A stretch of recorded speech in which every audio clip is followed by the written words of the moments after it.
Pada hari itu, keluarlah Yesus dari rumah itu dan duduk di tepi danau. Maka datanglah orang banyak berbondong-bondong lalu mengerumuni dia, sehingga ia naik ke perahu dan duduk di situ, sedangkan orang banyak semuanya berdiri di pantai. Dan ia mengucapkan banyak hal dalam perumpamaan kepada mereka. Katanya, adalah seorang penabur keluar untuk menabur. Pada waktu ia menabur, sebagian benih itu jatuh di pinggir jalan. Lalu datanglah burung dan memakannya sampai habis. Sebagian jatuh di tanah yang berbatu-batu, yang tidak banyak tanahnya. Lalu benih itu pun segera tumbuh, karena tanahnya tipis. Tetapi sesudah matahari terbit, layulah ia, dan menjadi kering karena tidak berakar. Sebagian lagi jatuh di tengah semak duri, lalu makin besarlah semak itu, dan menghimpitnya sampai mati. Dan sebagian jatuh di tanah yang baik, lalu berbuah. Ada yang 100 kali lipat, ada yang 60 kali lipat, ada yang 30 kali lipat. Siapa bertelinga, hendaklah ia mendengar. Maka datanglah murid-muridnya dan bertanya kepadanya. Mengapa engkau berkata-kata kepada mereka dalam perumpamaan? Jawab Yesus, kepadamu diberi karunia untuk mengetahui rahasia kerajaan sorga. Tetapi kepada mereka tidak. Karena siapa yang mempunyai, kepadanya akan diberi, sehingga ia berkelimpahan. Tetapi siapa yang tidak mempunyai, apapun juga yang ada padanya, akan diambil daripadanya.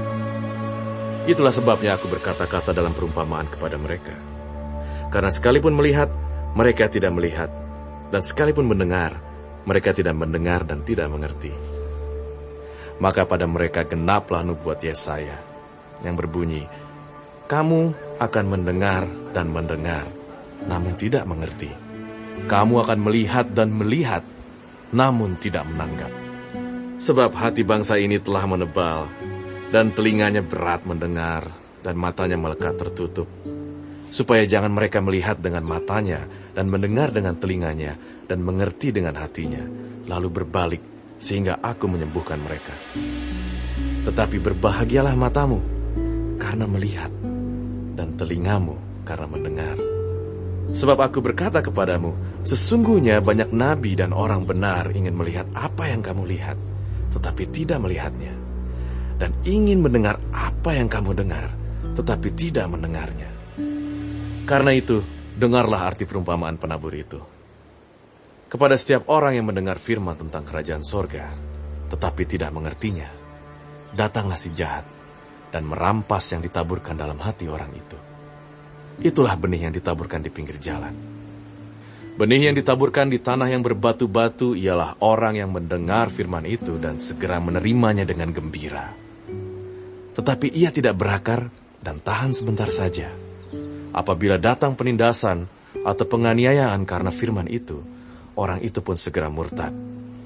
Yang ditaburkan di tengah semak duri ialah orang yang mendengar firman itu, lalu kekhawatiran dunia ini dan tipu daya kekayaan menghimpit firman itu sehingga tidak berbuah. Yang ditaburkan di tanah yang baik ialah orang yang mendengar firman itu dan mengerti, dan karena itu ia berbuah. Ada yang 100 kali lipat, ada yang 60 kali lipat, ada yang 30 kali lipat. Yesus membentangkan suatu perumpamaan lain lagi kepada mereka. Katanya, hal kerajaan sorga itu seumpama orang yang menaburkan benih yang baik di ladangnya. Tetapi pada waktu semua orang tidur, datanglah musuhnya menaburkan benih lalang di antara gandum itu, lalu pergi. Ketika gandum itu tumbuh dan mulai berbulir, nampak jugalah lalang itu. Maka datanglah hamba-hamba tuan ladang itu kepadanya dan berkata, Tuan, bukankah benih baik yang Tuan taburkan di ladang Tuan? Dari manakah lalang itu? Jawab tuan itu, seorang musuh yang melakukannya. Lalu berkatalah hamba-hamba itu kepadanya, jadi maukah Tuan supaya kami pergi mencabut lalang itu? Tetapi ia berkata, jangan, sebab mungkin gandum itu ikut tercabut pada waktu kamu mencabut lalang itu. Biarkanlah keduanya tumbuh bersama sampai waktu menuai. Pada waktu itu, aku akan berkata kepada para penuai, kumpulkanlah dahulu lalang itu, dan ikatlah berberkas-berkas untuk dibakar. Kemudian kumpulkanlah gandum itu ke dalam lumbungku. Yesus membentangkan suatu perumpamaan lain lagi kepada mereka. Katanya, hal kerajaan sorga itu seumpama biji sesawi yang diambil dan ditaburkan orang di ladangnya. Memang, biji itu yang paling kecil dari segala jenis benih. Tetapi apabila sudah tumbuh, sesawi itu lebih besar daripada sayuran yang lain, bahkan menjadi pohon, sehingga burung-burung di udara datang bersarang pada cabang-cabangnya. Dan ia menceritakan perumpamaan ini juga kepada mereka. Hal kerajaan sorga itu seumpama ragi yang diambil seorang perempuan dan diadukkan ke dalam tepung terigu 3 sukat sampai khamir seluruhnya. Semuanya itu disampaikan Yesus kepada orang banyak dalam perumpamaan. Dan tanpa perumpamaan, suatu pun tidak disampaikannya kepada mereka, supaya genaplah firman yang disampaikan oleh Nabi. Aku mau membuka mulutku mengatakan perumpamaan. Aku mau mengucapkan hal yang tersembunyi sejak dunia dijadikan. Maka Yesus pun meninggalkan orang banyak itu, lalu pulang. Murid-muridnya datang dan berkata kepadanya, Jelaskanlah kepada kami perumpamaan tentang lalang di ladang itu.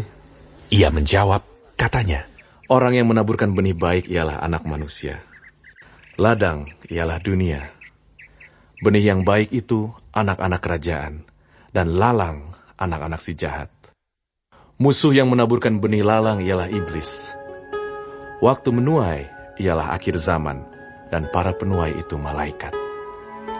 Maka seperti lalang itu dikumpulkan dan dibakar dalam api, demikian juga pada akhir zaman. Anak manusia akan menyuruh malaikat-malaikatnya, dan mereka akan mengumpulkan segala sesuatu yang menyesatkan, dan semua orang yang melakukan kejahatan dari dalam kerajaannya. Semuanya akan dicampakkan ke dalam dapur api. Di sanalah akan terdapat ratapan dan kertakan gigi. Pada waktu itulah, orang-orang benar akan bercahaya seperti matahari dalam kerajaan Bapa mereka. Siapa bertelinga, hendaklah ia mendengar. Hal kerajaan sorga itu seumpama harta yang terpendam di ladang, yang ditemukan orang, lalu dipendamkannya lagi. Oleh sebab sukacitanya, pergilah ia menjual seluruh miliknya, lalu membeli ladang itu. Demikian pula hal kerajaan sorga itu seumpama seorang pedagang yang mencari mutiara yang indah.